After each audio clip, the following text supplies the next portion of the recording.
Assalamualaikum warahmatullahi wabarakatuh. Selamat pagi pemirsa. Selamat pagi malam. Malam nih bajunya cerah banget nih. Iya. Kita juga membahas mengenai yang lagi rame juga nih. Masih kita kawal terus nih karena untuk Pilkada Jakarta juga sangat menarik. Kalau misalnya dari pasangan calon nomor urut 3 ini udah mendeklarasikan dirinya menang. Nah, bagaimana kalau dengan satu lagi? Nah, mereka yakin bisa maju di putaran kedua. Jadi yang mana nih nanti yang akan muncul hasilnya dari real count? Kalau hasil hitung cepatnya seperti ini, apakah nanti akan sejalan dengan hasil real count? Kita akan tunggu ya dari KPU, masih beberapa hari lagi. Iya, kita juga nanti akan menghadirkan dialognya ya, dialog utama kami. Tapi kami hadirkan sejumlah informasi pilihan untuk Anda pemirsa. Amuk si jago merah ini membakar sebuah bengkel sekaligus rumah tinggal di Palembang, Sumatera Selatan. Akibat kebakaran 3 orang tewas dan 2 orang lainnya mengalami luka-luka.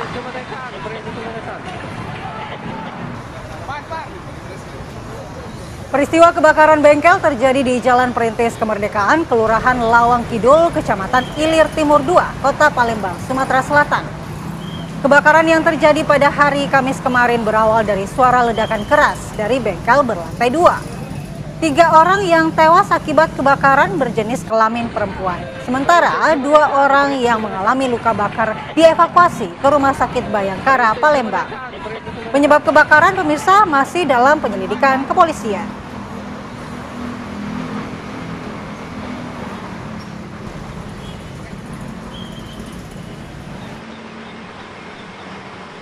Masih informasi terkait kebakaran pemirsa, kebakaran menghanguskan 5 rumah semi permanen yang berada di Kampung Lambon, maksud kami Kampung Jambon, Kelurahan Cacaban, Kota Magelang, Jawa Tengah. Pemirsa, kebakaran yang terjadi pada Kamis kemarin di kampung padat penduduk tersebut terekam CCTV.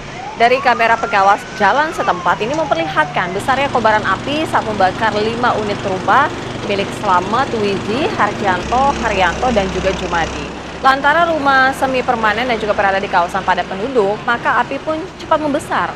4 unit kendaraan pemadam kebakaran dikerahkan untuk memadamkan api. Tidak ada korban jiwa dalam kejadian ini, kemudian kerugian ditaksir mencapai ratusan juta rupiah. Kasus kebakaran ini langsung ditangani Kepolisian Resort Magelang Kota.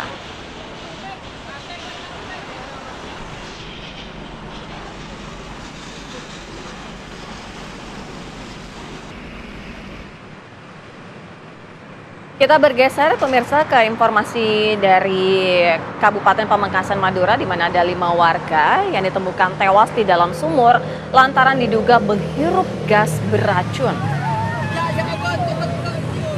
Yang Anda saksikan ini adalah video proses evakuasi 5 orang yang terjebak di dalam sumur tua di Desa Jarin, Kecamatan Pademau, Kabupaten Pamekasan, Jawa Timur pada Kamis siang kemarin. Keluarga korban histeris dan pingsan saat melihat anggota keluarganya yang ditemukan sudah dalam kondisi tak bernyawa. Para korban ditemukan meninggal diduga akibat menghirup gas beracun saat mengambil anyaman bambu yang direndam di dalam sumur sedalam 4 meter di depan rumah mereka. Setelah proses evakuasi dari dalam sumur, warga sempat melarikan para korban ke Rumah Sakit Umum Smart Pamekasan. Namun nyawa kelima korban tersebut tidak tertolong.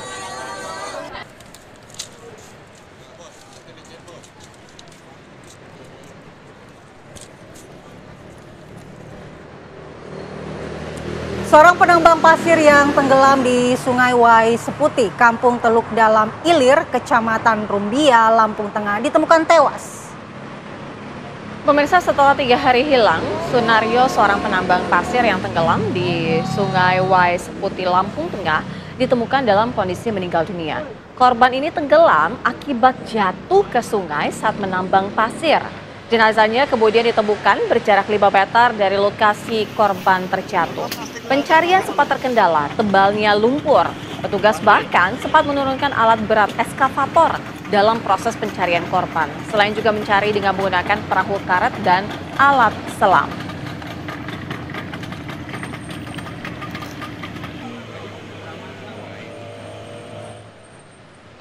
Kami hadirkan pemirsa informasi pilihan lainnya untuk Anda. Presiden Prabowo Subianto mengumumkan kenaikan gaji untuk guru ASN hingga honorer mulai tahun 2025. Kabar bahagia ini disampaikan Presiden Prabowo Subianto dalam puncak peringatan Hari Guru Nasional 2024 di Jakarta. Guru ASN mendapat kenaikan gaji sebesar 1 kali lipat dari gaji pokok sebelumnya. Kemudian guru non-ASN atau honorer yang sudah tersertifikasi akan mendapat kenaikan tunjangan profesi senilai 2 juta rupiah. Kenaikan ini akan mulai berlaku tahun depan atau tahun 2025.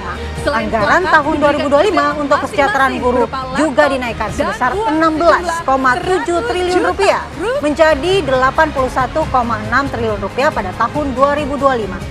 Dengan apresiasi ini, Presiden secara gamblang mengungkap ingin meningkatkan kualitas guru di Indonesia demi kemajuan generasi masa depan. Alhamdulillah banget ya kenaikannya. Masya Allah, iya. Sampai 100% nih guru ASN.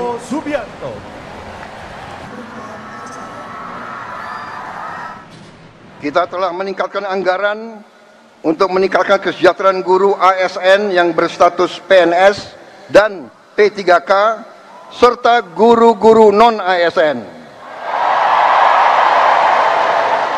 Guru ASN mendapatkan tambahan kesejahteraan sebesar 1 kali gaji pokok.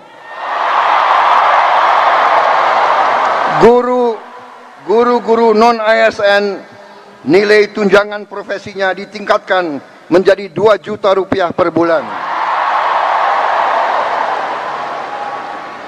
Tahun 2025 terdapat 1.932.666 guru yang bersertifikat pendidik, yaitu 64,4%. Terdapat peningkatan sebanyak 650 guru bersertifikat dibanding tahun 2024. Baik, kita beralih ke informasi lainnya. Pemirsa, banjir setinggi setengah hingga 1 meter merendam ribuan rumah di wilayah Bandung Selatan, Kabupaten Bandung, Jawa Barat.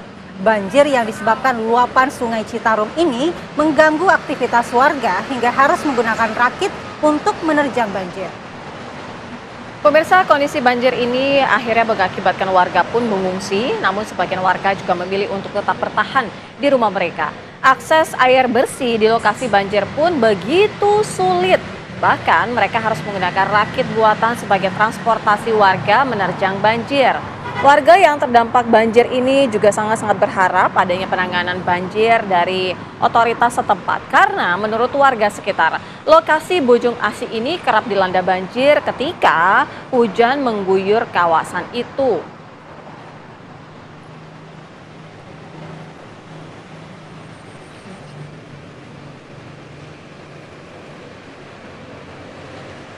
Pemirsa, sudah pukul 6:38, saatnya kami akan mengajak Anda untuk melihat bagaimana dengan pantauan arus lalu lintas. Saat ini ada rekan dari NTMC, Bribtu Yasinta yang akan mengabarkan kepada Anda. Silakan Bribtu Yasinta, informasi selengkapnya.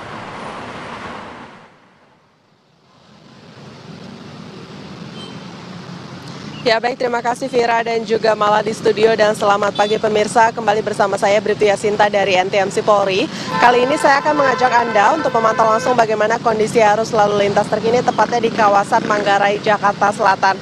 Bisa kita saksikan bersama saat ini di belakang saya. Pada umumnya situasi arus lalu lintas di kawasan ini sudah mulai terlihat adanya peningkatan volume kendaraan bertepatan dengan jam masuk perkantoran. Baik dari Sudirman atau Kuningan yang akan menuju Gunung Sahari atau Senen maupun yang akan berbelok ke arah Pancoran atau Tebet. Hal yang sama juga terlihat pada arah sebaliknya, di mana kendaraan yang melintas di kawasan ini didominasi oleh kendaraan pribadi baik roda 2 maupun roda 4. Perlambatan kecepatan hanya terjadi saat menjelang traffic light sepanjang 200 meter ke belakang, selepasnya kendaraan dapat melaju dengan kecepatan normal berkisar 30 hingga 40 km per jam. Bagi Anda yang akan melintasi kawasan ini, harap antisipasi adanya penyempitan lajur imbas proyek pembangunan LRT di kawasan ini. Dan juga harap antisipasi adanya pertemuan arus kendaraan dari Sudirman maupun Manggarai yang akan menuju ke arah Tebet. Dan pemirsa, berdasarkan data RSMS Korlantas Polri, angka kecelakaan lalu lintas di seluruh Indonesia selama 1 kali 24 jam terjadi sebanyak 214 kasus laka lantas dengan rincian 21 meninggal dunia, 30 luka berat dan 231 luka ringan. Dari 214 kasus laka lantas tersebut, 75% didominasi oleh kendaraan pribadi roda 2 dan faktor penyebab laka lantas diantaranya karena kurang berhati-hati dan tidak berkonsentrasi saat berkendara. Untuk itu kami himbau kepada para pengendara agar tetap mematuhi peraturan lalu lintas dan tetap utamakan keselamatan dalam berkendara. Untuk informasi selengkapnya seputar arus lalu lintas terkini, Anda dapat menghubungi call center kami di 15669 atau juga dapat melalui SMS Center di 9119. Stop pelanggaran, stop kecelakaan, keselamatan untuk kemanusiaan, Indonesia tertib, dan salam presisi. Demikian Bribtu Yasinta melaporkan langsung dari kawasan Manggarai, Jakarta Selatan. Kembali ke studio, silakan. Terima kasih Bribtu Yasinta langsung dari kawasan Manggarai, Jakarta Selatan. Selamat bertugas kembali. Udah mulai agak padat ya kalau Jakarta Selatan tuh biasanya ya. Ya pemirsa, saat lagi kami akan hadir dengan sejumlah kabar menarik lainnya. Di antaranya, Wakil Presiden Gibran Rakabuming Raka mendatangi lokasi banjir di Kebonpala, Jakarta Timur. Jangan kemana-mana, tetaplah di Apa Kabar Indonesia Pagi. Terima kasih Anda masih bersama kami di Apa Kabar Indonesia Pagi. Kami hadirkan sejumlah informasi menarik untuk Anda, pemirsa. Pasangan calon gubernur dan wakil gubernur nomor urut 3, Pramono Anung Rano Karno ini menyampaikan kemenangannya versi quick count. Meski demikian, Pram Rano ini tetap juga menunggu penghitungan resmi oleh KPU Jakarta. Konferensi pers digelar di kediaman Pram di Cipete, Jakarta Selatan.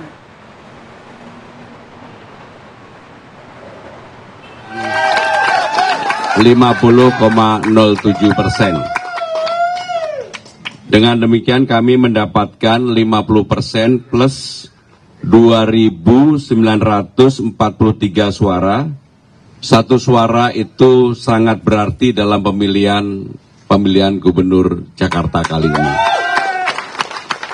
Hasil ini sudah sesuai dengan ketentuan Undang-Undang Nomor 29 Tahun 2007 dan juga dengan Undang-Undang DKJ Nomor 2 Tahun 2024, di mana gubernur dan wakil gubernur DKJ dipilih secara langsung melalui pemilihan kepala daerah dengan perolehan suara 50% plus 1 suara.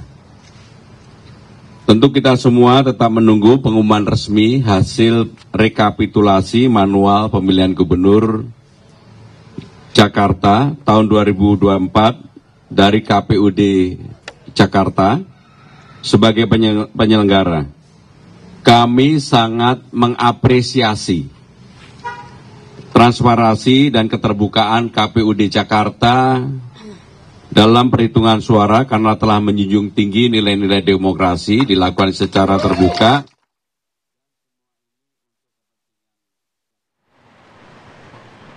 Pemilihan kepala daerah serentak yang telah digelar pada Rabu 27 November 2024 memang masih dalam penghitungan. Namun, Riza Patria sebagai ketua tim pemenangan dari Ridho mengklaim telah menemukan praktik politik uang berupa pembagian uang dan paket sembako. Dan berikut pernyataan dari Riza Patria. Masih ada kecurangan-kecurangan yang terjadi sebagaimana kemarin kami sampaikan di konferensi pers di ruang ini bahwa telah terjadi adanya money politik dan juga adanya penyebaran sembako dalam rangka mempengaruhi. Dan ternyata dugaan kami betul, dan di beberapa tempat termasuk di Pulau Seribu kemarin telah ditemukan banyak sekali sembako yang siap edar. Inilah salah satu faktor yang mencederai proses pilkada di DKI Jakarta. Ternyata masih ada yang menggunakan dengan cara-cara yang curang, yaitu money politik dan penyebaran sembako di hari tenang. Mengajak seluruh jajaran partai ormas pendukung agar melaporkan semua bentuk-bentuk money politik, bentuk-bentuk kecurangan yang terjadi kepada aparat hukum terkait pilkada, yaitu Bawaslu, KPU dan kepolisian dan yang terkait.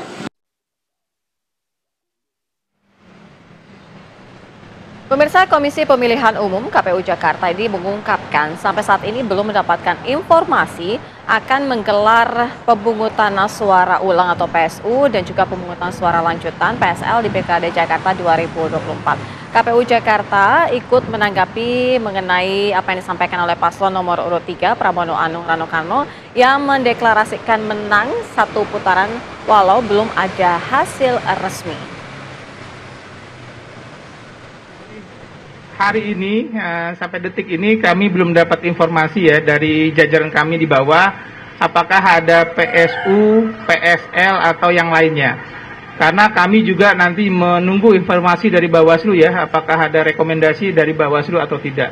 Secara garis besar berjalan secara kondusif dan kalaupun ada laporan pasti kami akan segera menindaklanjuti. Hasil yang sudah diumumkan oleh pasangan calon tertentu, menurut kami itu hak pasangan calon ya untuk menyampaikan informasi-informasi yang mereka punya ya.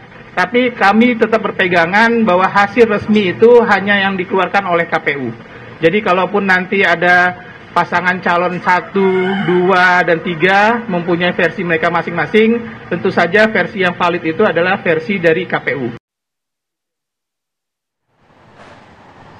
Kita ke informasi lainnya, pemirsa. Wakil Presiden Gibran Rakabuming Raka mendatangi lokasi banjir di Kebonpala, Jakarta Timur.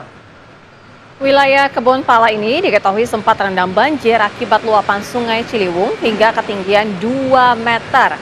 Kedatangan Wakil Presiden Gibran langsung membuat heboh warga.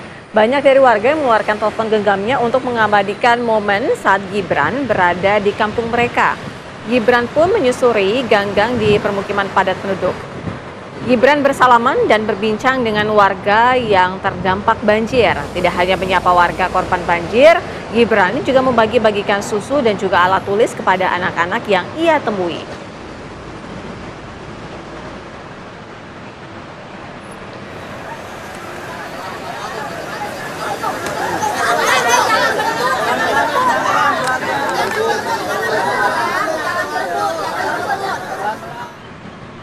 Pemirsa, usai jeda kami akan segera kembali dengan informasi di mana diduga akibat dibakar api cemburu, seorang suami di Kupang, Nusa Tenggara Timur ini dengan tega membakar istrinya hingga mengalami luka bakar serius di sekujur tubuhnya. Informasi selengkapnya kami hadirkan usai jeda, tetaplah di Apa Kabar Indonesia Pagi. Anda kembali di Apa Kabar Indonesia Pagi, pemirsa. Kami hadirkan informasi pilihan untuk Anda masih terkait dengan mantan Ketua Komisi Pemberantasan Korupsi KPK Firly Bahuri yang kembali mangkir dari panggilan penyidik Polda Metro Jaya. Pemirsa, Kamis kemarin seharusnya Firly ini kembali diperiksa sebagai tersangka kasus dugaan korupsi, pemerasan dan juga penerimaan gratifikasi yang melibatkan mantan Menteri Pertanian Syahrul Yassin Limpo. Penasihat Firly Bahuri, Ian Iskandar ini terlihat datang ke Polda Metro Jaya pada Kamis pagi sekitar pukul 10.45 waktu Indonesia Barat. Ian mengatakan datang untuk menyerahkan surat ke penyidik terkait pemanggilan kliennya. Namun ia tak membeberkan secara gamblang apa saja isi surat itu. Kabid Humas Polda Metro Jaya, Kombes Pol Ade Arisham, mengatakan penyidik di Reskrim Sus Polda Metro Jaya saat ini tengah menyiapkan langkah-langkah selanjutnya berkenaan dengan ketidakhadiran Firly dalam pemeriksaan.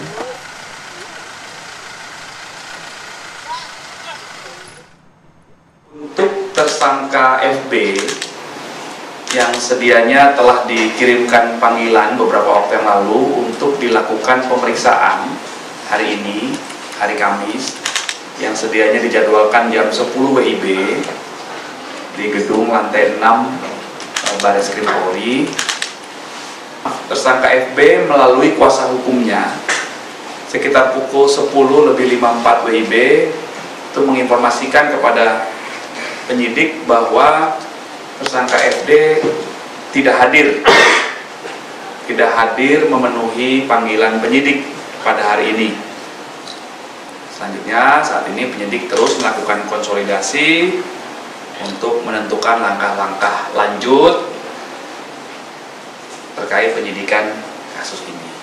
Alasannya, Pak? Mohon izin rekan-rekan, untuk alasan ketidakhadiran tersangka FB, mohon berkenan ditanyakan kepada yang bersangkutan ataupun kepada kuasa hukumnya. Ya. Pak, pemirsa, geng motor di Makassar ini menyerang warga di perkampungan padat penduduk di Jalan Laya, Bontoala, Kota Makassar. Warga yang tengah istirahat panik usai geng motor berteriak menantang warga yang berada di sekitar lokasi. Anggota geng motor itu melempari rumah warga dan menyerang warga menggunakan petasan. Petugas kebersihan yang sedang menyapu di jalan juga menjadi sasaran anggota geng motor itu. Hal tersebut membuat puluhan warga keluar dari rumah dan menyerang balik geng motor. Anggota geng motor itu juga merusak spanduk dan mematikan panel lampu jalan, lalu melarikan diri. Itu petasan.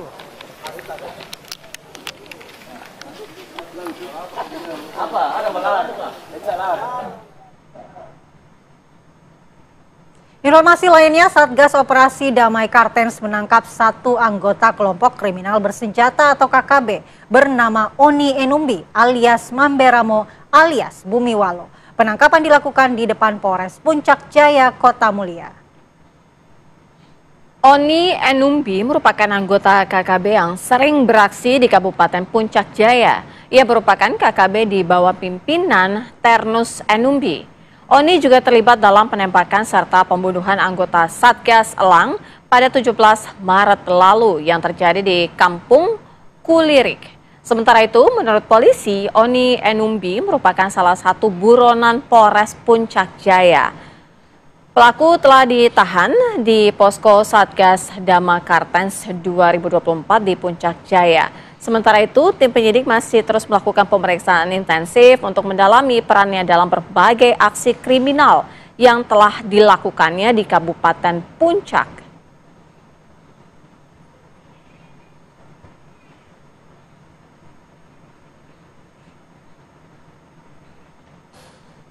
Kami hadirkan pemirsa informasi pilihan lainnya untuk Anda. Diduga akibat dibakar api cemburu, seorang suami di Kupang, Nusa Tenggara Timur ini dengan tega membakar istrinya hingga mengalami luka bakar yang sangat serius di sekujur tubuhnya. Korban kini dirawat intensif di ruang ICU RSUD Johannes Kupang, sementara pelaku telah diringkus polisi. Seorang ibu rumah tangga harus dirawat intensif karena menderita luka bakar serius hingga mencapai 80% akibat dibakar suaminya.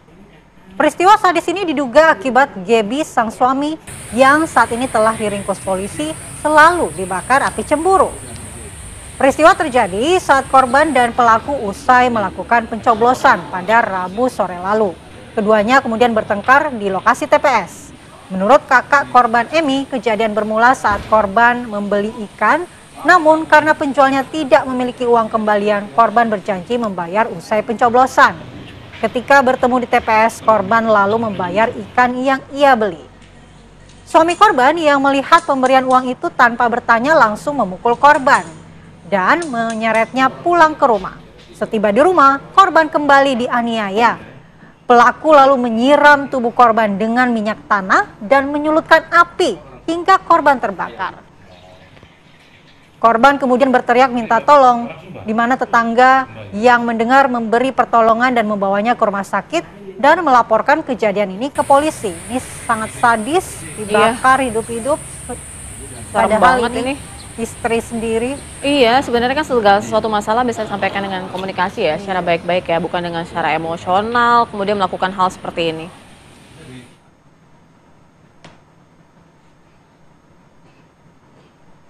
Untuk mendalami kasus ini, kita akan bergabung dengan Kombes Pol Aldinan Manurung, Kapolresta Kupang Kota. Selamat pagi, Pak Kapolres. Selamat pagi. Selamat pagi, Mbak. Selamat pagi, rekan-rekan semuanya. Pak Kapolres. Ya. Ya, bagaimana sebenarnya kronologi kejadian ini? Apa penyebab dari pelaku ini tega membakar istrinya sendiri, Pak? Terima kasih, Mbak. Peristiwa ini terjadi pada tanggal 27 November pada sekitar pukul 16.00 waktu Indonesia Tengah, di mana kedua pasangan tersebut sepulang melakukan pencoblosan terjadi pertengkaran, perselisihan yang kemudian sampailah di rumah. Kemudian dari kedua pasangan tersebut bertengkar hebat kembali, dan dari pasangan perempuan dianiaya, kemudian jatuh, disiram minyak tanah dan dibakar dengan korek api. Kemudian korban sempat berteriak dan datang beberapa saksi saksi tetangga untuk menyelamatkan korban dan langsung dibawa ke rumah sakit dalam keadaan luka terbakar.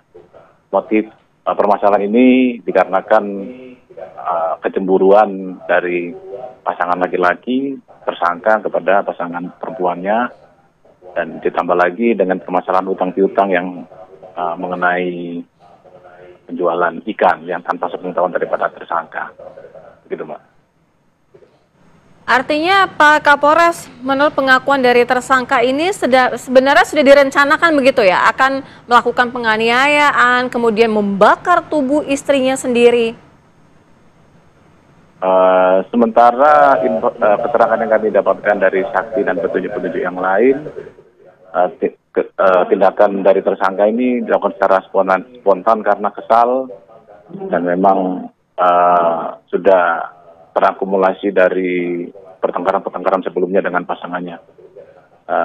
Sebagai tambahan, Pak, status daripada kedua pasangan ini merupakan bukan suami istri. Jadi kami sampaikan tadi pasangan laki-laki dan pasangan perempuan. Tapi mereka sudah mempunyai 2 orang anak. Gitu. Artinya mereka ini bukan pasangan suami istri, tapi tinggal bersama dan sudah memiliki anak begitu, Pak Kapolres? Iya, betul sekali, Mbak.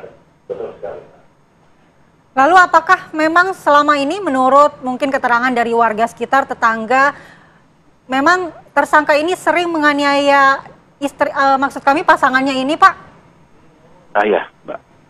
Keterangan dari beberapa saksi, ada 4 orang saksi, termasuk anaknya sendiri, memang sering terjadi pertengkaran antara pasangan laki-laki dan perempuan ini, Mbak. Bahkan sering terjadi penganiayaan, dan memang kedua pasangan ini sama-sama bekerja lepas. Selain utang piutang, ini sebenarnya cemburunya karena apa, Pak Kapolres? Ya, dikarenakan karena suaminya ini pencemburu berat, kemudian sering mendapat informasi bahwa pasangannya sering ber-SMS, berkomunikasi dengan pria lain, begitu aja, Mbak. Jadi memang tidak mendasar dan tercenderung dicari-cari alasan yang disampaikan oleh tersangka ini, Mbak. Jadi tersangka pada saat melakukan pembakaran tersebut tidak mencoba menolong korban, Pak, atau melarikan diri atau seperti apa, Pak? Tersangka setelah peristiwa pasangannya dibakar, diam, bahkan sewaktu para tetangga ataupun saksi ini datang untuk menyelamatkan, tersangka hanya diam saja, Mbak. Tidak berusaha untuk memadamkan ataupun bahkan membawa korban ini ke rumah sakit. Ancaman hukuman untuk tersangka seperti apa, Pak? Sementara kami kenakan pasal 187, yaitu suatu perbuatan yang mengakibatkan bahaya bagi masyarakat umum, yang diancam dengan hukuman 15 tahun penjara, dan pasal 354 itu penganiayaan ringan dihukum 8 tahun penjara, begitu, Pak. Baik, terima kasih Pak Kapolresta Kupang Kota, Kombes Pol Aldinan Manurung bergabung bersama kami di Apa Kabar Indonesia Pagi. Selamat pagi.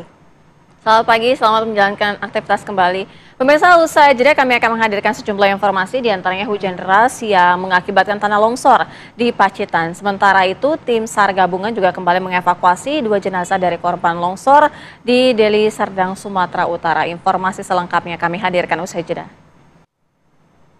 Masih di Apa Kabar Indonesia Pagi, pemirsa, hujan deras mengakibatkan tanah longsor terjadi di Pacitan. Jalan utama Pacitan menuju Ponorogo dan sebaliknya hingga saat ini tertutup material longsor.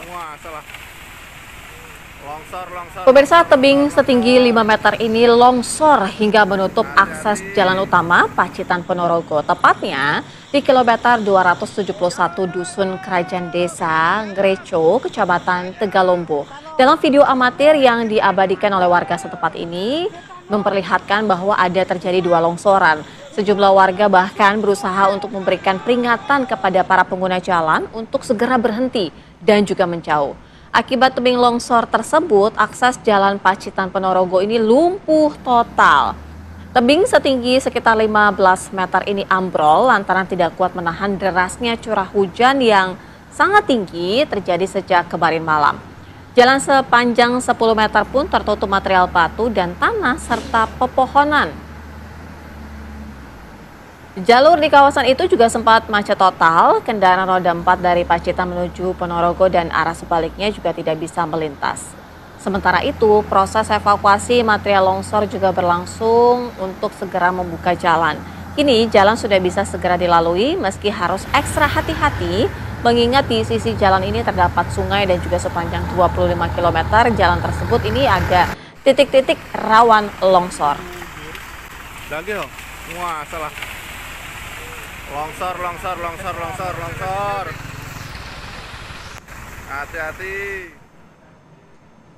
Dari Pacitan kami hadirkan informasi dari Deli Serdang di mana tim SAR gabungan ini kembali mengevakuasi 2 jenazah dari korban longsor yang tertimpa material dan bus di dalam jurang sedalam 10 meter.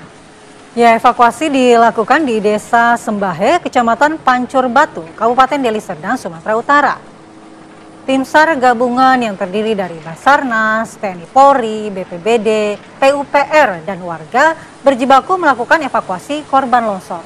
Setelah berhasil membersihkan areal, tim SAR gabungan berhasil mengevakuasi 2 jenazah yang ditemukan terhimpit bus yang ditumpanginya.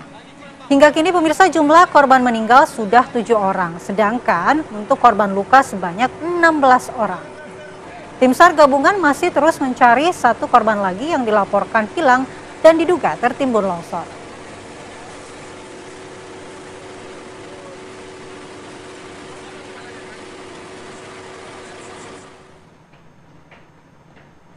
Ya pemirsa, kita akan mengupdate kondisi terkini baik itu di Deli Serdang, Sumatera Utara dan juga di Pacitan, Jawa Timur terkait dengan bencana longsor yang terjadi akibat cuaca ekstrim akhir-akhir ini. Kita bergabung dengan Wanasari yang sudah berada di Deli Serdang, Sumatera Utara dan juga ada Pak Erwin Andriatmoko, Kepala Pelaksana BPBD Pacitan. Kita ke Wanasari terlebih dahulu. Wana, bagaimana kondisi terkini di lokasi Anda? Apakah evakuasi masih terus dilakukan? Baik, Malah dan pemirsa, hari ini petugas gabungan akan kembali melakukan apakah itu evakuasi dan mencari 1 korban yang masih dinyatakan hilang maupun petugas yang akan membersihkan material longsor yang masih menutupi badan jalan.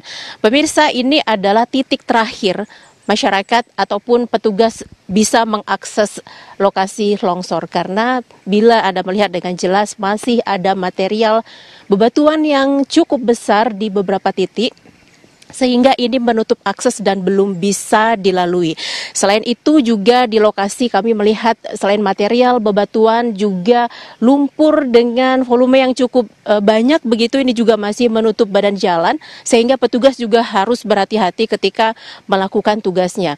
Dan pemirsa, selain titik longsoran di tempat kami mengabarkan dengan material bebatuan, lumpur maupun pepohonan, juga masih ada belasan titik longsor lainnya di sepanjang jalur Medan menuju kota Brastagi ataupun kota wisata. Selain itu pemirsa, masyarakat juga akses ini artinya ditutup karena selain aksesnya masih tertimbun material longsor, di lokasi ini juga sesungguhnya masih rawan bencana susulan karena menurut petugas longsoran-longsoran kecil ini masih kerap terjadi sehingga ini cukup mengancam dan cuaca di daerah sini juga bisa dikatakan cenderung berawan dan hujan begitu ketika di sore hari. Dan pemirsa, di tempat kami mengabarkan saat ini juga masih ada lebih dari 5 unit kendaraan yang kami lihat secara langsung masih ada di lokasi yang bisa jadi ini ditinggalkan oleh pemiliknya begitu bencana terjadi, maupun kendaraan-kendaraan yang ketika dilakukan evakuasi ini ditemukan beberapa korban begitu. Dan alat-alat berat seperti ekskavator juga ada di beberapa titik yang nantinya akan dioperasikan kembali oleh petugas untuk melakukan evakuasi. Selain itu pemirsa, untuk mekanisme pembersihan ataupun proses evakuasi maupun pembersihan material ini juga dibagi menjadi 2 titik. Yang pertama adalah di lokasi kami mengabarkan saat ini, yaitu di jalur Medan menuju Sibolangit. Kemudian titik kedua yaitu di jalur Brastagi, Kota Brastagi menuju Medan. Artinya ada 2 lokasi yang dilakukan oleh petugas atau fokus petugas untuk dilakukan pembersihan begitu.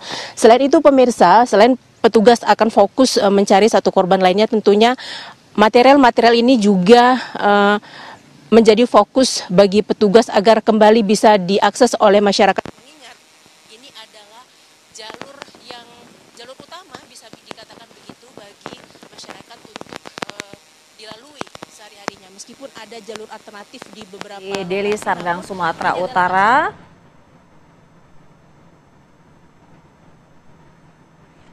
Baik, Wanasari, informasi langsung dari Deli Serdang, Sumatera Utara. Selamat menjalankan tugas kembali dan hati-hati di lokasi, Wanasari dan juga tim TV One yang masih bertugas untuk meliput di sana. Kami langsung ajak Anda pemirsa untuk bergabung bersama dengan Bapak Erwin Andri Atmoko selaku Kepala Pelaksana BPBD Pacitan untuk mengupdate bagaimana dengan informasi terbaru proses evakuasi terhadap warga yang berada di Pacitan karena bencana yang terjadi di sana. Pak Andri. Ya, selamat pagi, selamat malam, Mbak Zira. Selamat pagi juga kepada seluruh pemirsa TV One dimanapun berada. Baik, Pak Andri, bagaimana dengan sejauh ini proses evakuasi, kemudian juga warga-warga yang memang terdampak dari bencana yang terjadi di Pacitan? Oh iya, ya terima kasih. Untuk proses evakuasi tentunya kita bekerja sama dengan UPD terkait. Dalam hal ini seperti yang jalur Pacitan Ponorogo itu karena wilayah jalur provinsi, kita melibatkan PU provinsi, dan juga di beberapa titik seperti yang ada di Desa Gawang Gunagung itu karena jalan nasional itu kita juga dengan balai, dan khusus di lingkup wilayah Kabupaten Pacitan sendiri kita bersama PUPR dan Perkim kita untuk membersihkan material longsoran juga. Kalau untuk proses evakuasi itu menjadi tanggung jawab kami. Ya Pak Andri, bagaimana saat ini kondisi terkini Pak? Apakah masih banyak warga yang terdampak dan harus dievakuasi atau seluruhnya sudah berada di tempat yang aman Pak? Alhamdulillah mulai tadi malam semua sudah bisa kita atur semuanya, sehingga pagi ini semua sudah bisa kembali ke lokasinya masing-masing, termasuk material longsoran yang menutup jalan mulai tadi malam sudah bisa kita singkirkan semua materialnya, Mbak. Pak Andri, sejauh ini dari data yang ada, berapa titik rawan longsor yang harus diwaspadai oleh warga? Iya, jadi berdasarkan peta rencana kontingensi kami dan juga berdasarkan wilayah di Kabupaten Pacitan, kalau kita bicara potensi longsor itu tersebar mulai wilayah timur, mulai Sudimoro, Ngadirojo, Tulakan, Kebon Agung. Intinya yang agak aman kalau kita bicara longsor itu Donorojo saja, Kecamatan Donorojo dari 12 kecamatan. Iya Pak Andri, lalu dampak dari longsoran ini apa aja Pak dari data yang telah dikumpulkan oleh BPBD? Apakah itu ada korban, kemudian kerusakan, atau jalan yang putus Pak? Ya, dari berdasarkan kejadian yang terjadi kemarin itu, untuk jalan nasional ada 1 titik yang materialnya tertutup dan yang tertutup material longsoran untuk yaitu ada di Desa Gawang, Kecamatan Kebun Agung. Untuk jalur provinsi ada di Desa Ngreco, Kecamatan Tegalombo, dan juga di jalur Desa Temon, Kecamatan Arjosari.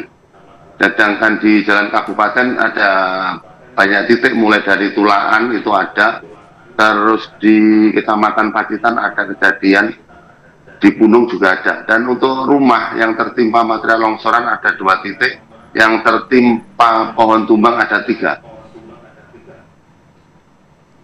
Kalau untuk saat ini, lokasi longsor yang juga sudah didata oleh BPBD, ada beberapa lokasi rawan longsor, artinya jauh tidak Pak dengan permukiman warga? Kalau tadi kan informasinya memang ada beberapa rumah yang terkena juga dari pohon tumbang, kemudian longsor. Memang gini Mbak, memang kalau di Pacitan karena wilayahnya sebagian besar pegunungan, jadi di beberapa wilayah pegunungan itu juga menjadi tempat hunian. Jadi beberapa warga itu banyak yang memang domisilinya di wilayah-wilayah yang rawan longsor berdasarkan pemetaan kami. Baik, lalu apakah BPBD Pak Andri sudah berkoordinasi mungkin dengan pihak BMKG bagaimana kondisi cuaca ekstrim di sana beberapa hari ke depan dan antisipasi yang akan dilakukan kepada warga apa saja Pak?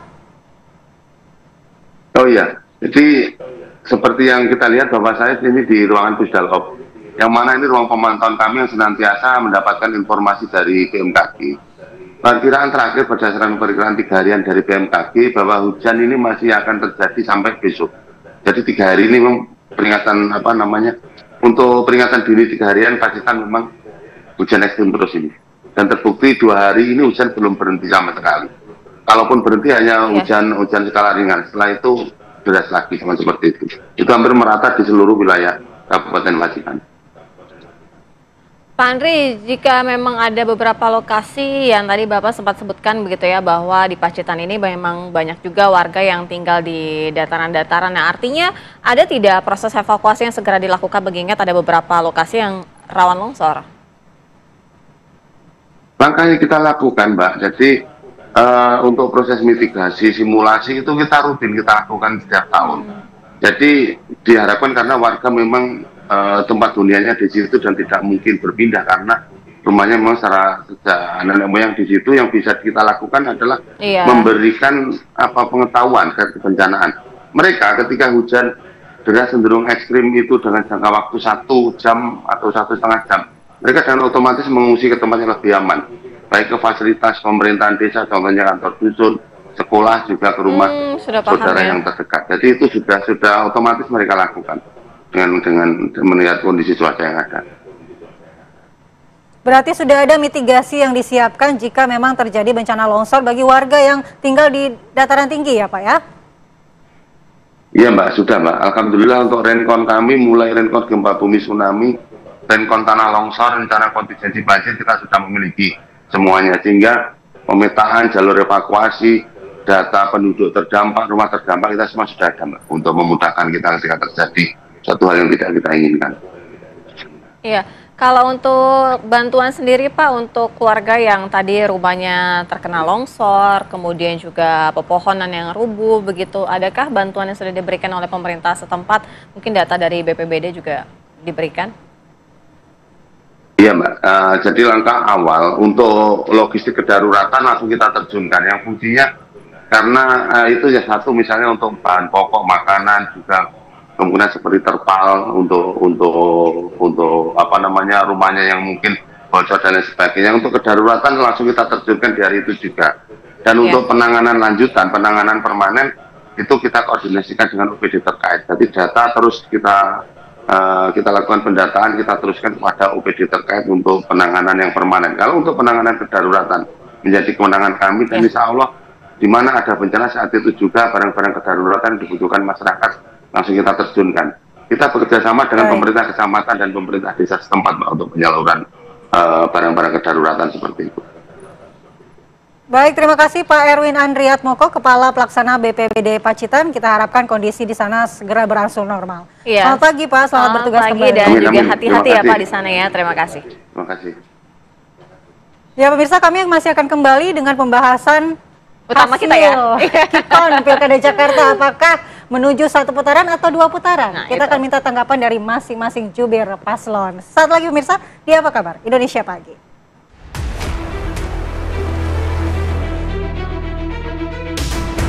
Pasangan Pramono Anung Rano Karno mendeklarasikan kemenangan Pilkada Jakarta 2024 1 putaran. Pasangan nomor urut 3 ini mengklaim mendapatkan 50,07% suara berdasarkan hasil real count KPU Jakarta. Pramono menyampaikan deklarasi kemenangan berdasarkan rekapitulasi internal dari formulir C1 hasil KWK yang meraih total suara 50% ditambah 2.943 suara. Hasil ini sudah sesuai dengan ketentuan Undang-Undang Nomor 29 Tahun 2007 yang menyatakan pasangan calon gubernur dan calon wakil gubernur yang memperoleh suara lebih dari 50% ditetapkan sebagai gubernur dan wakil gubernur Jakarta. Namun pasangan Pramono Rano tetap menunggu hasil perhitungan suara resmi yang dilakukan Komisi Pemilihan Umum KPU Jakarta. Sementara itu, pasangan Ridwan Kamil Suswono berada di posisi kedua dan di posisi juru kunci ditempati pasangan Dharma Pongrekun Kunwardana. Menanggapi hal ini, calon gubernur Jakarta nomor urut 1 Ridwan Kamil menyatakan dari ketiga paslon yang berkontestasi, belum ada yang berhasil menembus 1 putaran dan politik bersifat dinamis. Calon gubernur Jakarta nomor urut 2, Dharma Pongrekun menganggap perolehan suaranya dari hasil hitung cepat yang menembus angka 10% merupakan sebuah kemenangan. KPU mengunggah hasil hitung suara dan rekapitulasi Pilkada 2024 di situs resminya. Namun, KPU tidak menampakkan grafis yang menunjukkan persentase suara, melainkan hanya menunjukkan bukti berupa foto Form C. Lantas, benarkah pasangan Pramono Anung Rano Karno menang Pilgub Jakarta 1 putaran? Tim TV One mengabarkan. Di momen hari ini adalah 2 putaran ini kelihatannya lebih menjadi faktual berdasarkan hitung cepat, hitungan internal kami, dan kita lihat kalau konsistensinya sama ya tentunya mental kami harus tetap optimis untuk melaju ke putaran kedua. Terlalu banyak ya, jadi dinamik politik itu bukan matematik ya. Ada banyak faktor yang tidak bisa saya sampaikan secara mudah dalam doorstop ini, tapi poinnya hasil evaluasi, hasil hitung cepat ini justru baru mau akan dievaluasikan. Ini adalah suatu kemenangan bagi kami, karena selama ini kami ditekan di angka 3% sampai paling tinggi 5%, dan kenaikan yang cukup signifikan dengan kemampuan yang sangat minim, tetapi puji Tuhan, alhamdulillah hasilnya buat kami sangat menyenangkan dan membanggakan. Karena apa? Inilah hasil kerja nyata daripada semua relawan yang ada, di mana kami sudah berusaha maksimal untuk menyadarkan seluruh rakyat Jakarta akan bahaya potensi pandemi yang akan terjadi ke depan. Dengan perolehan 50,07%. Dengan demikian kami mendapatkan 50% plus 2.943 suara. 1 suara itu sangat berarti dalam pemilihan gubernur Jakarta kali ini. Tentu kita semua tetap menunggu pengumuman resmi hasil rekapitulasi manual pemilihan gubernur Jakarta tahun 2024 dari KPUD Jakarta. Sebagai penyelenggara, kami sangat mengapresiasi transparansi dan keterbukaan KPUD Jakarta dalam perhitungan suara karena telah menjunjung tinggi nilai-nilai demokrasi, dilakukan secara terbuka, dan semua ini untuk kepentingan Jakarta dan juga bangsa dan negara. Kita sudah sama-sama dengarkan kalau dari seluruh paslon ini sama-sama optimis tapi sama-sama juga menunggu ya. Jadi deg-degannya masih ada ya. Iya. Nah, pagi hari ini langsung saja kita ajak ya. Kita akan menghadirkan jubir-jubir dari para pasangan calon ya. Kita perkenalkan dulu kepada Bang Mulya Amri, paslon nomor urut 1 jubirnya sudah hadir. Terima kasih sudah datang.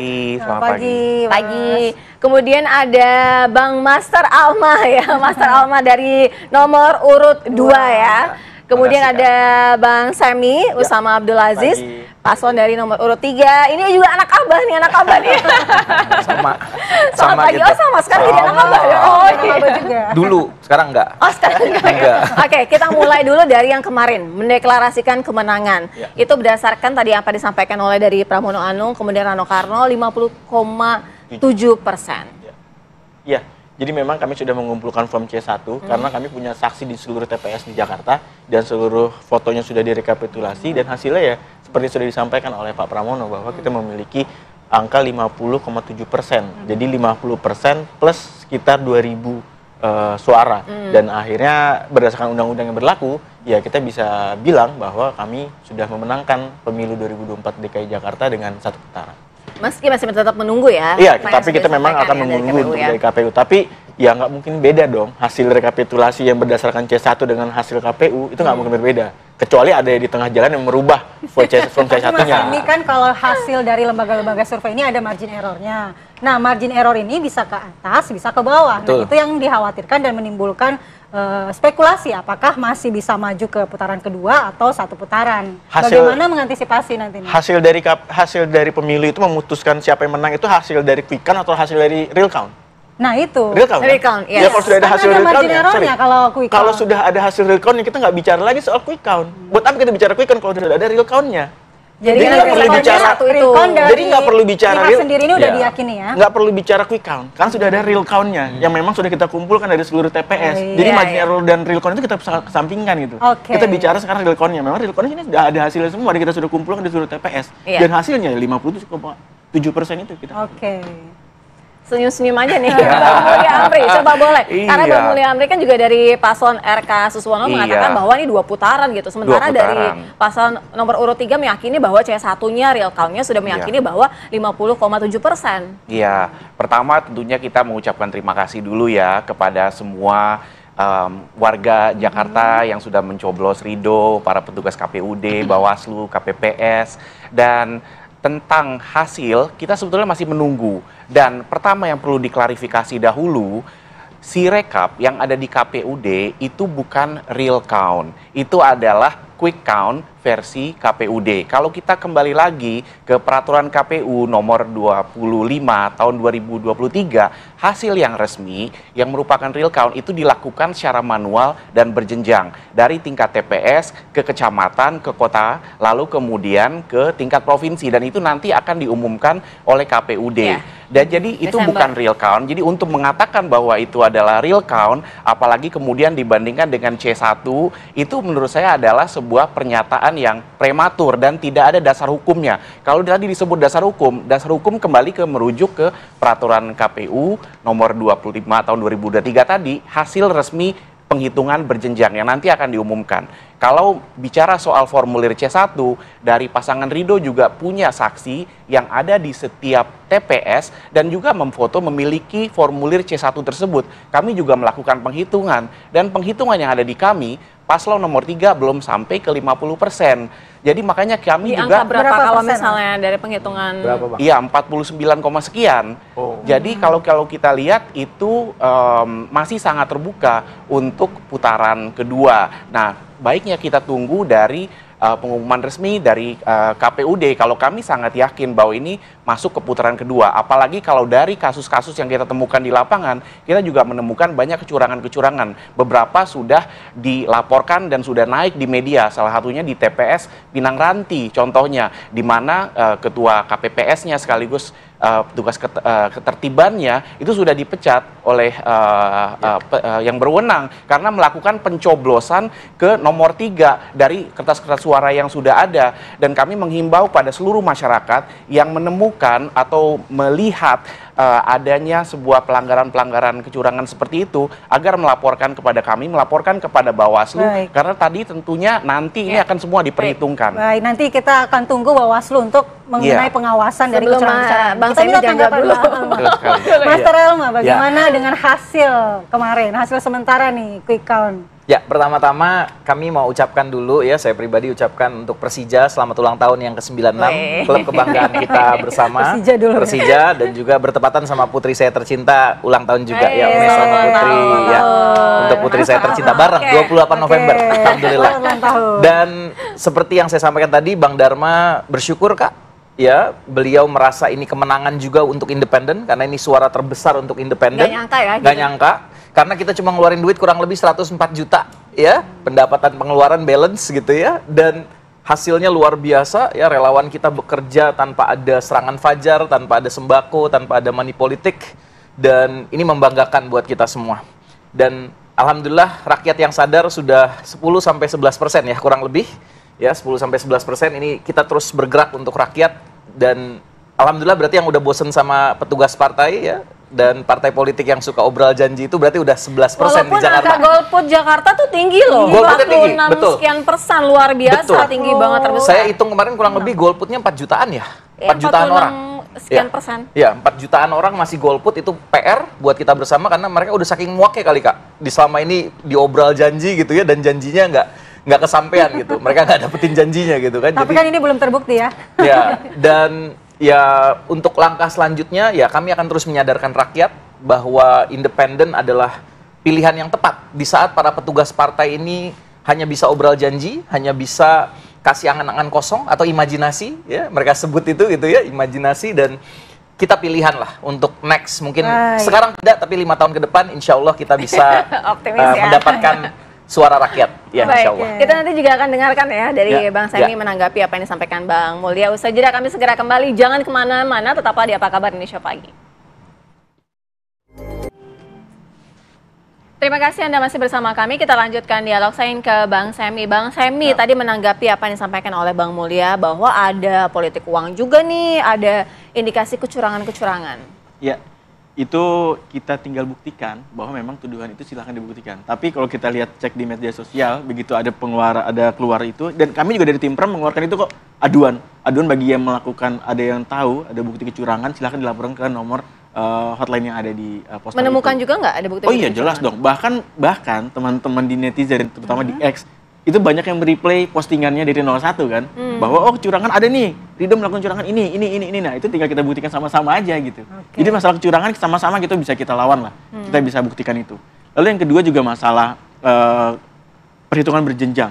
Perhitungan berjenjang itu memang sudah akan dilakukan oleh KPU ke depan. Tapi dasarnya perhitungan berjenjang itu apa sih? C1. Jadi buat apa lagi kita perdebatkan gitu?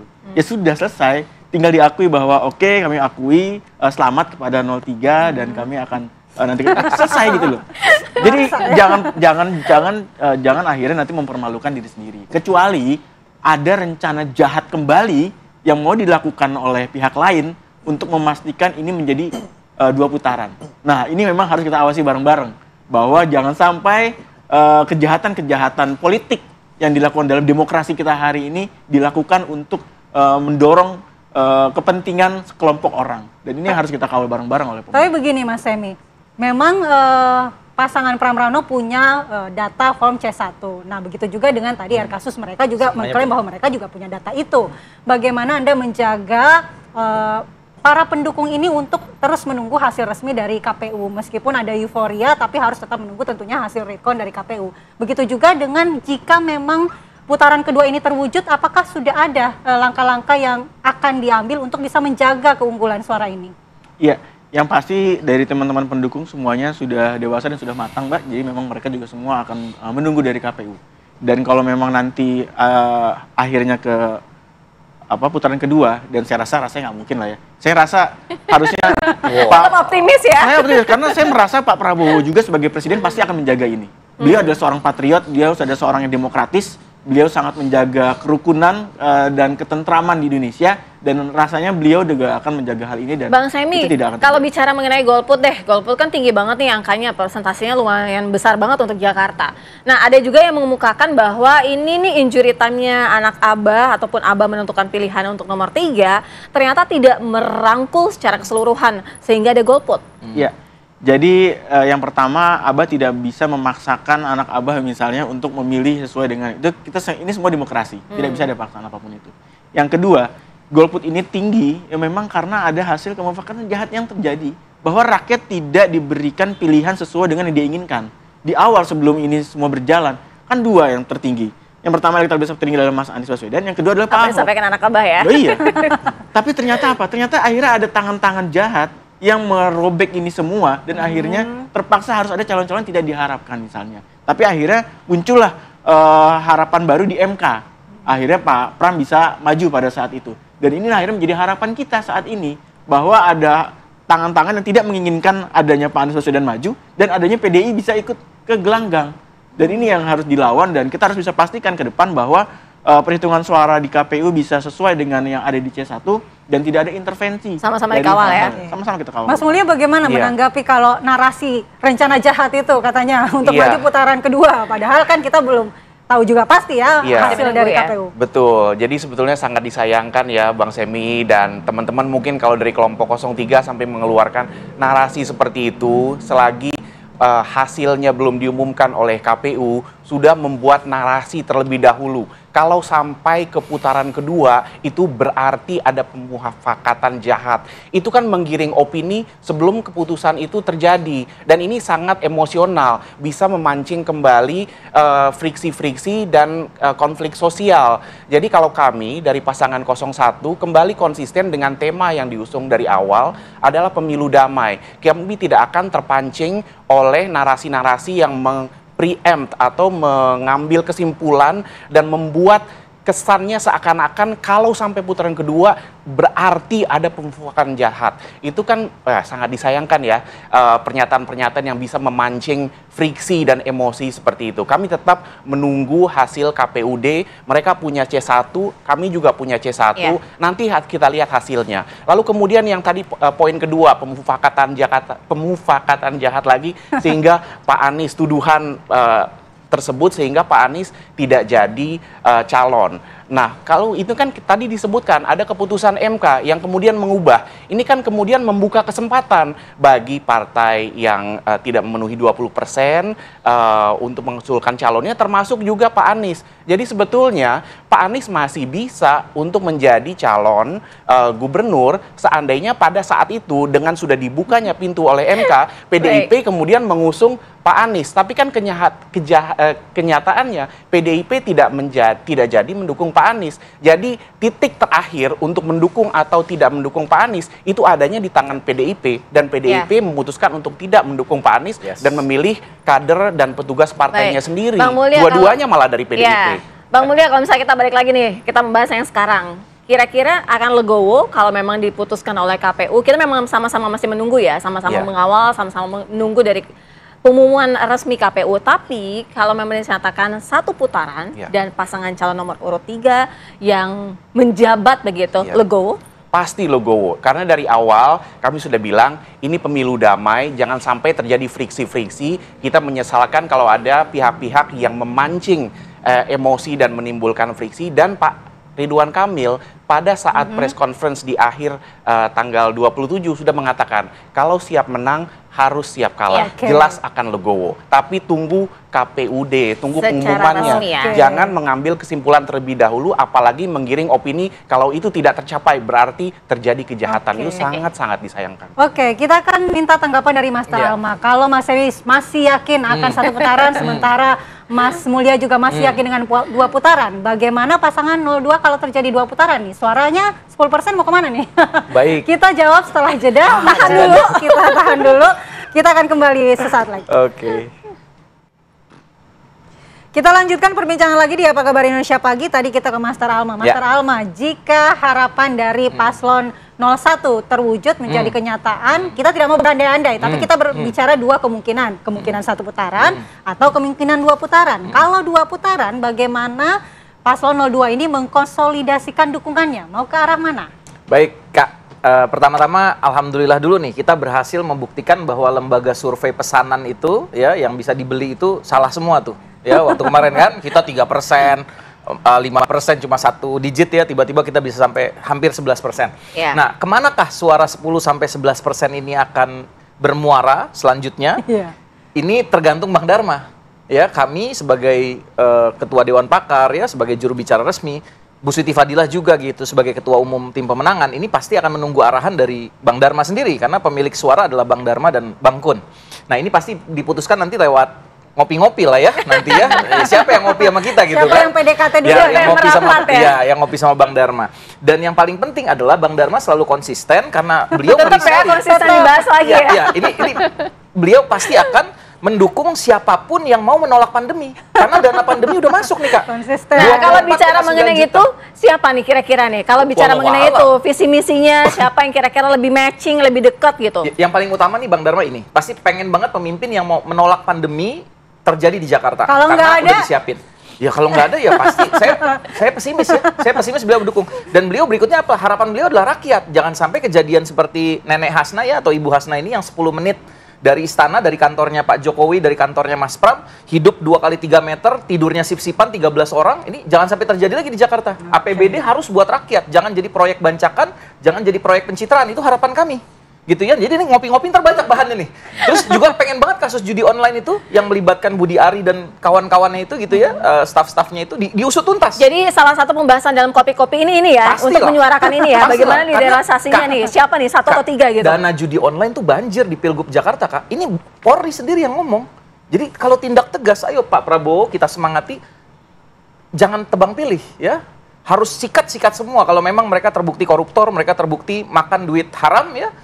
Dan bahkan banyak murid saya, ini kan di sini Menko Polkam juga tanggapi bahwa tak ada yang halangi Budi Ari ya, istana tidak akan menghalangi Budi Ari kalau diperiksa ya, tak ada toleransi katanya. Bagus. Nah, kami di lapangan Kak mencium itu Kak. Jadi murid saya dosen gitu ya, mahasiswa saya bilang, "Master nih 150.000 Master nih, 1 amplop serangan fajarnya." Ada yang 150.000, ada yang berapa ratus ribu gitu ya. Itu terbukti di lapangan. Tolong tindak tegas Bawaslu. Diskualifikasi nih yang kayak gini-gini ya, yang beli suara rakyat dengan sembako dengan duit 150.000, 200.000. Saya pengen banget ya, kami semua Dharma Kun pengen banget Bawaslu tegas, KPUD tegas, jangan ada lagi money politik karena masif Kak. Masif. Ya yang kertas suara dicoblos itu ya tadi kata Abang, ini benar ada di Pinang Ranti. Saya lihat sendiri. Ya yang amplop-amplop itu murid-murid yang lapor. Keluarga saya dapat segini. Ya dari sini yang pasti bukan dari Dharma Kun karena kita nggak punya duit. Laporin di Bawaslu jangan lupa. Pasti kita laporin kalau kayak gitu. Kita harus tunggu bukti-buktinya. Iya, kita nggak punya duit ya, jadi nggak mungkin dari 02. Ya kita digembosin Kak dari dalam, dari luar kita digembosin. Operasi intelijen, fitnah ya, fitnah media, catut KTP apa, tidak terbukti semua. Ya alhamdulillah suara kita besar ya dan rakyat mulai percaya dengan independen. Insya Allah 2029 kita maju lagi. Itu mungkin statement dari saya. Ya? Nanti ngopi bareng kalau mengenai kemana-mana kita ngopi bareng dulu. Ya itu paling ya Bang Mulya sama Bang Semi. Bang Mulya, kalau misalnya kita melihat nih begini, kita sama-sama masih menunggu ya. Tapi paling tidak apa yang bisa dicermati dari apa yang sudah mendapatkan hasil? Ada juga yang mengatakan bahwa ternyata Kimples ini partai yang sangat besar, konsolidasinya ternyata tidak sebegitu kuat juga dibandingkan dengan 03. Iya, kalau Kimples ini kan sedang bertarung di banyak tempat ya, di banyak provinsi, di banyak kota kabupaten. Tentunya pada saat ini konsentrasi kemarin, pada saat pilkada kemarin, konsentrasinya itu harus membantu banyak tempat kayak begitu. Dan alhamdulillah di banyak tempat calon kepala daerah yang diusung oleh Kimples itu menang. Nah, tentunya di Jakarta nanti untuk masuk ke putaran kedua, kita harapkan dari segi koalisi partai akan semakin kuat. Kalau PDIP kemarin itu kan hanya bertarung di beberapa lokasi strategis, Jawa Tengah, kemudian DKI Jakarta. Sehingga kemudian segala sumber daya dari PDIP dan pendukung-pendukung Partai Bu Mega itu masuk ke dua tempat itu sehingga mereka juga sangat masif dari segi resources. Walaupun Jakarta ini sangat-sangat seksi loh Bang Mulya. Iya betul, tapi kembali Kimples ini bertarung di banyak daerah, di banyak medan pertarungan. Nah, ataukah mungkin Kimples merasa bahwa Jakarta itu agak susah untuk dilawan jadi beralih ke daerah lainnya. lebih fokus ke daerah lain seperti Jawa Tengah mungkin? Oh enggak, Jakarta memang itu salah satu yang tentunya daerah strategis ya. Apalagi kemudian dari Pak Prabowo juga betul-betul memberikan pesan kepada Bang Ridwan Kamil gini, tolong kekumuhan di Jakarta, kamu ahlinya gimana, tidak ada lagi kumuh, tidak ada lagi kemiskinan seperti itu. Jadi memang Jakarta itu sangat strategis. Hanya memang kan banyak nih daerah-daerah yang harus diurus gitu. Jakarta bukan satu-satunya medan pertempuran. Beda dengan PDIP yang medan pertempurannya memang betul-betul udah difokuskan ke provinsi-provinsi tertentu sehingga memang betul-betul masif di sana. Kalau kita melihatnya ke depan, kalau kita bisa masuk ke putaran kedua, kita optimis ini akan semakin kuat koalisi partai. Bang Semi, apa yang dicermati dari kemarin itu akhirnya 03 ini bisa meraih kemenangan menurut dari versi 03 juga ya gitu, walaupun kita sama-sama masih menunggu gitu. Tapi paling tidak untuk wilayah Jakarta ini kan juga sangat seksi, apalagi dari Pramono Rano ini semua wilayah Jakarta loh dimenangi. Jakarta ini memang kotanya perlawanan, Mbak. Jadi memang orang-orangnya banyak yang memang sudah sadar akan kondisi politik yang ada saat ini. Makanya Jakarta hari ini kita lihat juga, apalagi juga Mas Pram sudah didukung oleh Pak Anies, Pak Ahok, Pak Foke, Pak Sutioso, dan lain-lainnya memang endorsementnya banyak ya? Ya, bukan endorsement dari orang-orang yang memang kredibel. Jadi bukan hanya dari penguasa semata gitu. Jadi memang publik Jakarta ini sudah melihat hal itu, dan ini menjadi bukti bahwa Jakarta itu orang-orangnya memiliki kemampuan yang tinggi untuk bisa memilih mana yang terbaik dan mana yang lebih baik untuk masa depan Jakarta itu sendiri. Dan makanya kita juga berharap, tadi juga disampaikan bahwa saya dinyatakan dibilang untuk memberikan narasi-narasi yang menakutkan dan enggak. Ini memang sudah menjadi fakta gitu loh. Dan yang kedua, bila memang kita mau melihat sebuah negara itu mempunyai kondisi yang adem ayem itu ya, itu ditandakan oleh apa? Ditandakan oleh adanya keadilan. Ketika ada keadilan, maka itu akan menjadi suatu negara yang damai dan lebih baik gitu. Ketika tidak ada keadilan, nah, ya itu disitulah jadi permasalahan. Nah, makanya ke depan kami sangat berharap dan kami sangat yakin Pak Prabowo akan bekerja dengan baik dan akan mendorong dan tidak mau ada intervensi atau apapun. Kami sangat percaya dengan Pak Prabowo dan kami juga percaya dengan KPU Bawaslu bisa bekerja dengan profesional untuk bisa menyelesaikan permasalahan ini. Kalau begitu, apakah tim 03 ini sudah menyiapkan langkah-langkah hukum jika memang putaran atau satu putaran ini tidak terjadi? Enggak. Itu kalau masalah hukum, bila ada pelanggaran, ya. Dan sekarang juga sedang dipersiapkan semuanya. Ada pelanggaran-pelanggaran yang dilakukan oleh paslon ini juga kita persiapkan juga untuk bisa mendorong hal itu. Tapi bila nanti akhirnya keputusan tidak sesuai dengan apa yang ada di C1, yang ada di TPS, nah itu baru kita menjadi perdebatan ke depan untuk bisa dimasukkan ke ranah hukum. Artinya sama-sama pengawasan ya. Tapi kalau misalnya dari penghitungan sendiri yang dimiliki, nominalnya memang 50,7% ya? Seperti itu. Ya, tidak jauh beda dengan apa yang ada di Quick Count juga lah. Gitu. Baik, kita sama-sama nantikan ya Bang Semi, terima kasih. Mas Alma, terima kasih. Bang Mulya, terima kasih. Kita nantikan lagi dan mungkin perbincangannya akan kita lanjutkan di lain waktu ya. Terima kasih ya. Baik. Dan pemirsa, apa kabar Indonesia Pagi masih punya informasi untuk Anda, jadi jangan kemana-mana, tetaplah bersama kami. Terima kasih Anda masih bersama kami di Apa Kabar Indonesia Pagi. Pemirsa, banjir tinggi merendam permukiman penduduk di Kebon Pala, Kelurahan Kampung Melayu, Jatinegara, Jakarta Timur. Ketinggian air luapan Kali Ciliwung di kawasan tersebut ini mencapai 2,5 meter. Yang Anda lihat merupakan gambaran banjir di Kebon Pala Kamis kemarin. Luapan Kali Ciliwung yang membanjiri kawasan ini mencapai 2,5 meter. Sehingga penduduk harus gunakan pelampung demi keselamatan mereka. Karena berbahaya, sebagian warga memilih mengungsi. Ketua RT setempat mengungkapkan ada ratusan rumah yang terendam. Menurut dia, air mulai menggenangi permukiman padat penduduk ini pada Rabu malam dan terus naik. Menurutnya, saat ini sebagian warganya telah mengungsi dan mereka membutuhkan bantuan makanan cepat saji. BPBD saat ini terus memonitor kondisi genangan di setiap wilayah.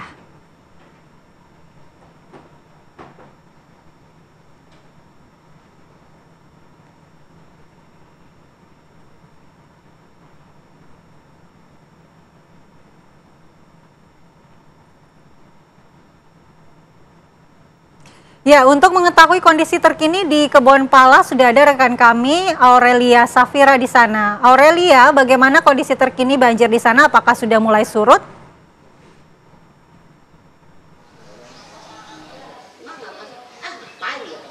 Ya baik Sira Safira, Andi Kumala dan juga pemirsa, benar sekali pagi ini kami berada di Kebon Pala, Jatinegara, Jakarta Timur, yang mana pemukiman warga, tepatnya di Kebon Pala RT 14 RW, maksud kami RT 13 RW 4 pagi ini sudah mulai surut, yang mana kemarin sempat banjir hingga 2,5 meter akibat meluapnya Kali Ciliwung. Untuk mengetahui info lebih lanjut, sudah bersama saya di sini Pak Sanusi. Ya. Selamat pagi Pak. Pagi. Pak, boleh Pak, bisa dijelaskan Pak, banjir di RT 13 ini sampai seberapa meter, terus dampaknya apa Pak? Banjir ini sekitar 2 meter 30. Mulai dari malam sampai pagi, ya paginya langsung surut gitu. Tepatnya di jam berapa tuh Pak surutnya? Di hari apa? Kemarin hari Rabu ya.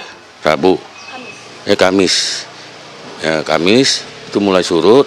Nah, sekarang enggak sisa itu lumpur-lumpurnya aja gitu. Saja. Di jam berapa tuh Pak mulai surutnya? Kita sore jam 5-an. Untuk malam tadi kan sempat gerimis tuh Pak, begitu. Lalu bagaimana Pak? Apakah ada banjir lagi atau genangan lagi? Nggak ada. Sudah surut di jam 5 sore kemarin, hari Kamis ya Pak ya. Bapak sempat ngungsi nggak? Saya nggak ngungsi. Karena ada di lantai 2 ya Pak ya? Lantai 2. Di lantai satunya? Lantai 1 udah sekian, ketinggian air itu sekitar 1,70 meter. Untuk bantuan sendiri Pak, apakah dapat bantuan? Alhamdulillah dapat dari kelurahan, langsung melalui RT gitu. Kemarin sempat dengar Wakil Presiden Republik Indonesia Gibran sempat ninjau langsung ke sini ya Pak? Iya betul. Dia ngasih, kalau nggak salah dia ngasih susu gitu buat anak-anak kecil, gitu, balita. Udah gitu. Ya. Terima kasih banyak Pak Sanusi, selamat pagi. Sementara pemirsa, seperti itu keterangan dari warga untuk banjir di Kebon Pala yang memang kemarin sempat 2,5 meter tertinggi. Namun untuk pagi ini, tepatnya pagi ini sudah surut total, namun memang masih banyak lumpur-lumpur di tembok-tembok warga dan juga di sekitar jalan, dan sisa-sisa beberapa sampah yang mungkin menunggu untuk dibersihkan oleh pasukan kebersihan. Begitu Sira dan juga Andi Kumala. Demikian informasi dari Kebon Pala, saya kembalikan ke Anda.